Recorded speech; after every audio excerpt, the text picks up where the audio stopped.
नमस्कार मित्रांनो, evolution of चॅनलमध्ये तुमचं स्वागत आहे। कॉम्पिटिटिव्ह एक्झाम आणि मेगा भरतीची तयारी करणाऱ्या विद्यार्थ्यांसाठी एक गंभीर मुद्दा आहे आणि त्या मुद्द्याच्या आधारे मी आज संवाद साधणार आहे।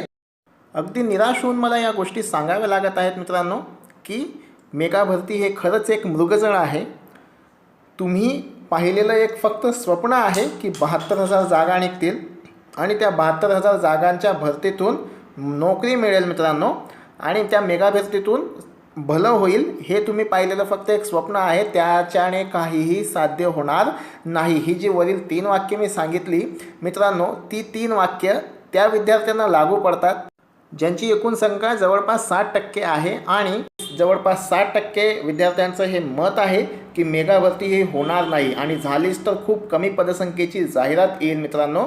तर मी त्यांना असं म्हणू इच्छितो की ही मेगा भरती तुमच्यासाठी फक्त आणि फक्त एक मृगजळ आहे, दुसरं काहीच नाही। कारण तुम्ही जर ही मेगा भरती एवढ्या पदांची तेवढ्या पदांची वाट बघत बसाल आणि काहीही तयारी करणार नाही मित्रांनो, तर जवळपास 40% विद्यार्थी अजूनही आजच्या परिस्थितीला एकदम जोमाने तयारी करत आहेत परीक्षेची आणि ते विद्यार्थी दिवस रात्र मेहनत घेत आहे आणि विश्वास ठेवा, जाहिरात आल्यावर सर्वात आधी प्राधान्य त्यांना असेल मित्रांनो, कारण त्यांचा अभ्यास हा परिपूर्ण झालेला आहे। जे 60% विद्यार्थी आहेत त्यांच्यासाठी अगदी गंभीर इशारा आहे की मेगा भरतीची जाहिरात जर आली, आचारसंहिता जवळ येत आहे, शासनाला त्याचा निवडणुकीत फायदा करून घ्यायचा आहे। विश्वास ठेवा, न्यायालयामध्ये जे मुद्दे आहेत ते जेन्युइन मुद्दे आहेत, त्यांच्या पलीकडे शासनाला जाता येत नाही मित्रांनो। आरक्षणाचा मुद्दा जो आहे तो अगदी गंभीर मुद्दा आहे आणि न्यायालयाच्या आदेशापुढे शासनाला जाता येत नाही, म्हणून शासन भरती कंडक्ट करू शकत नाही आहे, काही वेळ थांबावं लागतं आहे।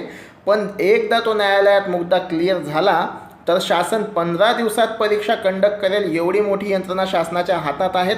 तर त्या दृष्टीने विचार करा मित्रांनो की जर परीक्षा आज जाहिरात आली आणि 20व्या दिवशी जर परीक्षा असेल तर मला सांगा की अभ्यासाला वेळ शिल्लक राहणार का नाही? तर नाही मित्रांनो, अभ्यासाला बिलकुल वेळ शिल्लक राहणार नाही। विश्वास ठेवा, ज्या मुलांनी 3-4 महिन्यापासून अभ्यासाला सुरुवात केलेली आहे त्यांचा अभ्यास जवळपास परिपूर्ण होत आलेला आहे आणि आता फक्त फायनल टचअप त्यांना द्यायचा आहे। जाहिरात आल्या आल्या ते परत जोमाने अभ्यासाला लागतील आणि तुमची त्यावेळेस सुरुवात असेल आणि अशा परिस्थितीत मी सांगतो तुम्हाला खूप मोठा प्रॉब्लेम क्रिएट होणार आहे।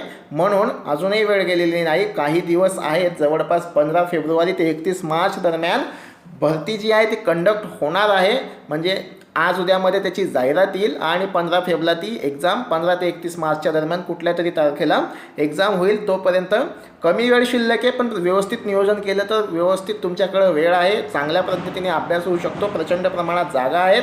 तर याचा फायदा घ्या आणि चांगलं घवघवीत यश संपादन करण्यासाठी तुम्हाला आता दिवस रात्र मेहनत करावी लागेल।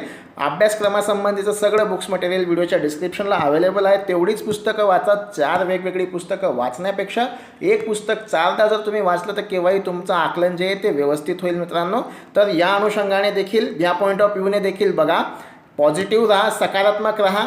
तुम्हाला अभ्यास करायचाच आहे, ठीक आहे। मेगा भरती येऊ न येऊ तुमच्याजवळ तुम्ही हा मार्ग निवडलेला आहे आणि ह्या मार्गावर मार्गक्रमण करून जर तुम्हाला यश गाठायचं असेल तर तुम्हाला अभ्यासात सातत्य ठेवणं महत्त्वाचं आहे। परीक्षा येतील आणि जातील, तो मुद्दा महत्त्वाचा नाही। मुद्दा हा आहे की तुमचा अभ्यास किती झालेला आहे मित्रांनो। तर गाफील राहू नका, अभ्यासाला सुरुवात करा मित्रांनो, अजूनही संधी गेलेली नाही। हा व्हिडिओ त्यांच्यासाठी होता, त्या विद्यार्थ्यांसाठी होता जे अजूनही संभ्रमात आहे। विश्वास ठेवा, जाहिरात येणार आहे, अभ्यास केलेला जो आहे तो वाया कधी जात नाही मित्रांनो, ठीक आहे। व्हिडिओ आवडला लाईक करा, शेअर करा, चॅनलला नवीन असाल चॅनल सबस्क्राईब करा मित्रांनो। धन्यवाद।